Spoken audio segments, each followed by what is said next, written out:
Hey everybody, welcome back to my shop. And this week we're going to turn this little pepper mill out of a butternut branch. Now this is my first pepper mill ever, so please take it easy on me. And also, please remember, this is not an instructional video and is meant for entertainment purposes only. Your safety is your responsibility. Let's get started.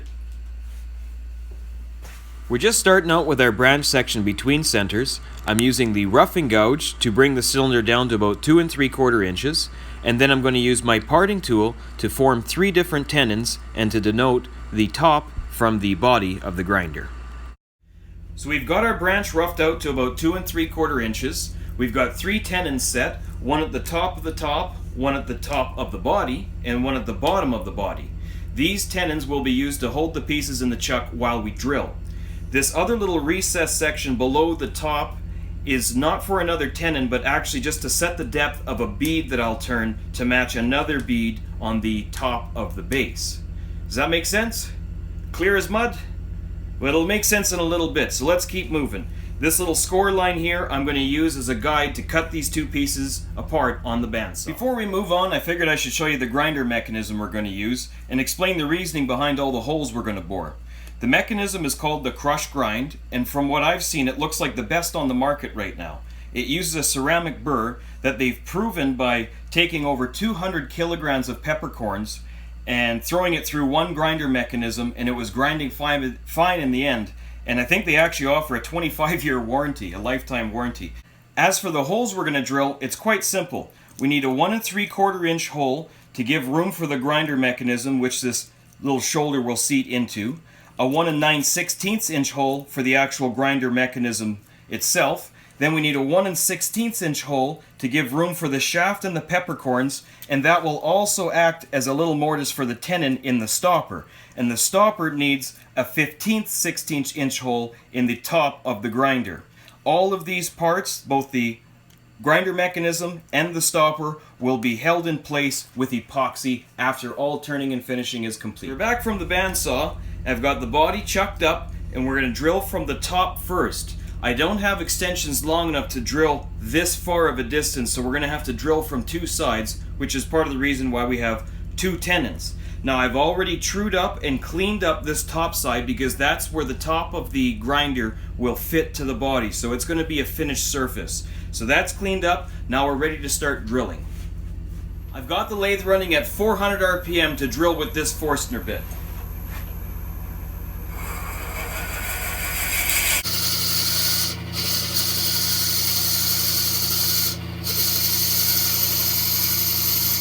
I back it off every so often to make sure the heat's not building up too badly.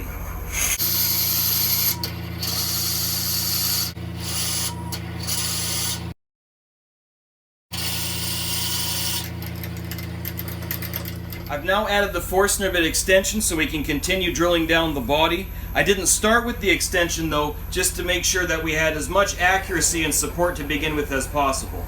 So let's keep going.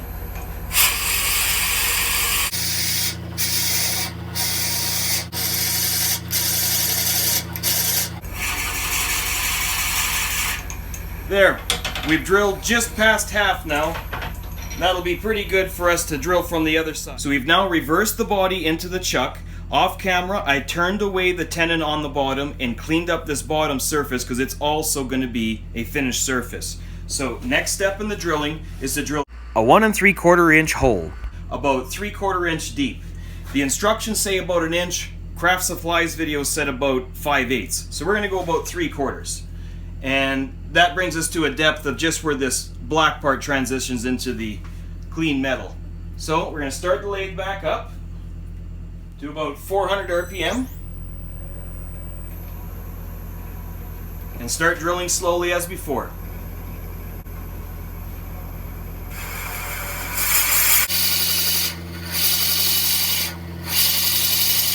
I moved you over a little bit so you can see where I hit this depth stop a little easier.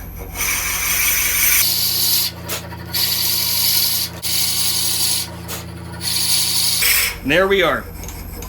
Next we're going to drill a 1 9/16 inch hole 1.5 inches further into the blank. So I've got 2 1/4 marked out in the Forstner bit by that red line, which is 1.5 plus 3/4.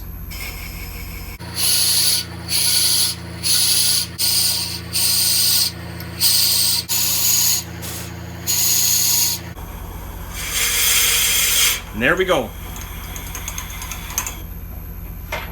Now we've gone back to our 1 1/16 inch Forstner bit with our extension to drill all the way through until we meet our first hole.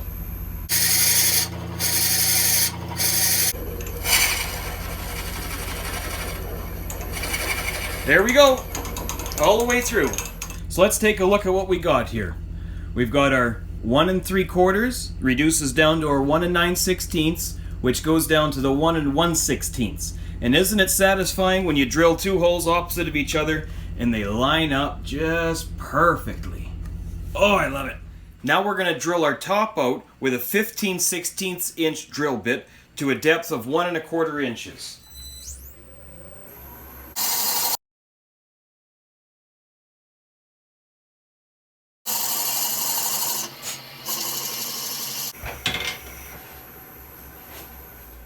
So keen observers might notice that this doesn't quite look like the same piece of wood as before. Well, all I can say is something happened while turning it.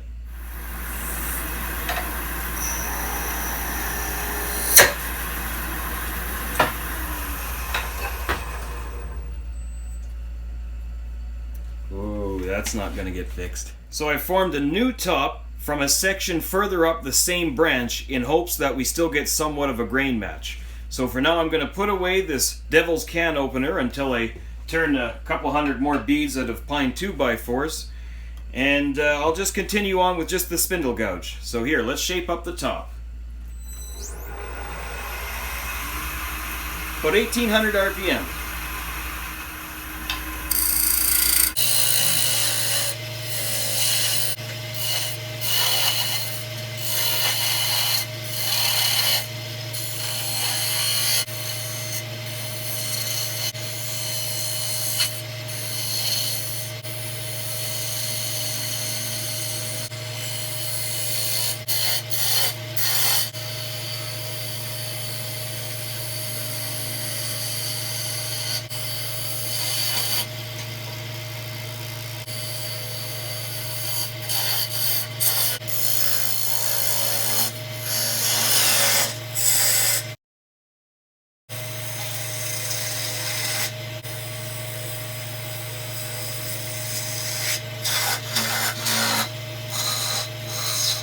I'm just going to roughly part this off because we're going to flip this around into a jam chuck to finish the turning and then to move on to sanding.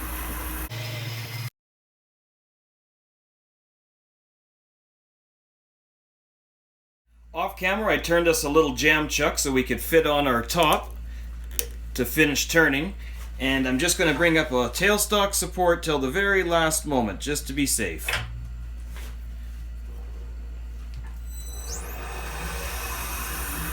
Back to about 1800 RPM.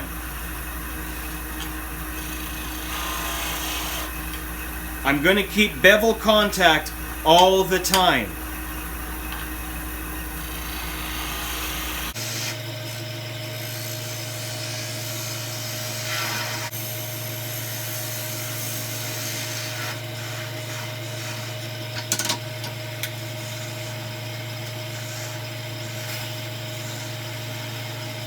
I'm just sanding through the regular grits of 220, 320, and 400.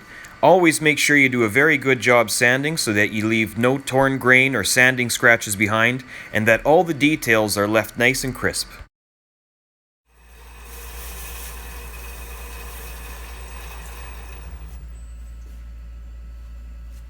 To mount the body between centers for turning, I've formed a jam chuck to fit the 3/4 inch hole, and then I got it real nice and tight. We're going to bring up a 60-degree cone center with just a light little bit of pressure for some extra support. I have a general shape in mind, and so I'm going to probably mark some beads and transitions as I go, but I'm not a very refined spindle turner yet, so for the most part I'm just going to wing it. So we'll bring the lathe back up to speed, about 1800 RPM. Let's see how she goes.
Okay, the turning's all complete.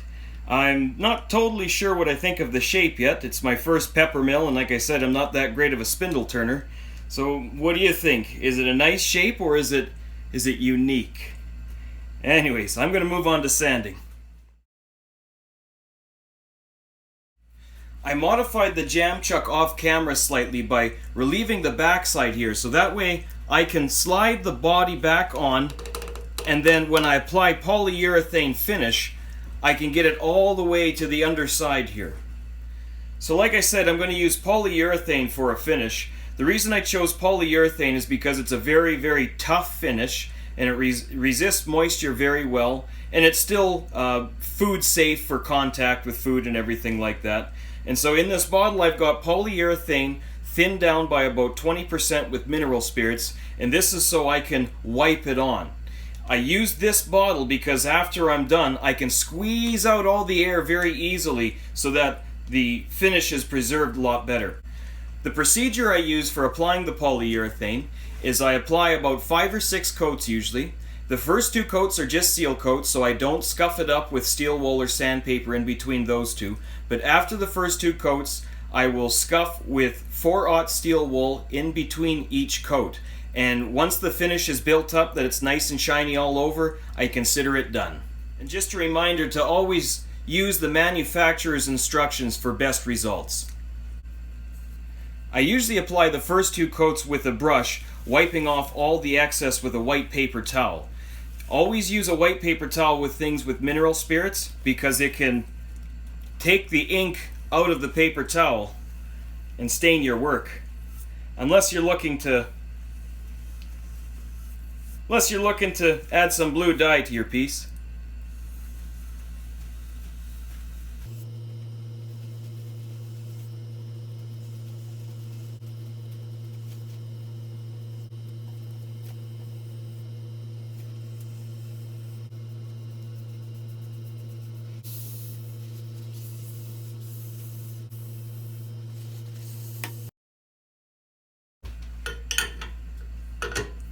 Now we can do the same thing with the top.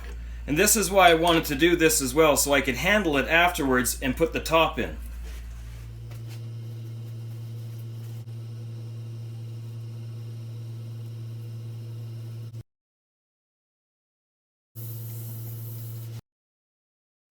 There. Now I've got to let these dry for about 4 hours before I apply the second coat. I'm just applying the 5th coat of thin polyurethane, so before I do that I just buff it with steel wool and wipe away all the extra dust, and then I just wipe on that last coat, making sure to get good coverage but not so much that it wants to run or sag. The finish is all cured and it came out nice and silky smooth, and man, I just love butternut. I wish I had an infinite supply of this stuff. Before I go on to epoxying in the mechanisms, I'm just going to sand the inside of this 1 3/4 inch hole off camera. I'm just test fitting the mechanism before I actually epoxy it in, and I see that I'm actually bottoming out in the lid a little bit. But the simplest solution, instead of cutting the shaft, is I see I've got plenty of room above, so I'm just going to drill a 3/8 inch hole, probably another 3/8 inch deep, and that'll allow this thing to seat all the way down. I'm just mixing up some 5-minute epoxy to glue in these parts, and I'm going to be using enough to make sure that the mechanisms will be held securely in place, but not so much that the glue squeeze out might risk clogging them up. I've also wrapped everything up in some saran wrap, and this is because if I were to get some epoxy on the finished surface after all that, I'd never forgive myself. The epoxy's all cured and I've got some peppercorns loaded up, so let's just put her together. Fits pretty nice. Let's give her a good try here. Wow, it actually requires surprisingly little effort to grind. There is an adjustment knob down here, but it's actually grinding it about where I'd like it anyway, so we'll just leave it. I like it. Thanks for tuning into this week's video. If you liked the video, please click the like button and share it around. If you have any questions or suggestions for me, please fire those off in the comment section down below. And if you haven't already, please subscribe. I'll have a new video out every Friday. So thank you very much, and have yourself a great day.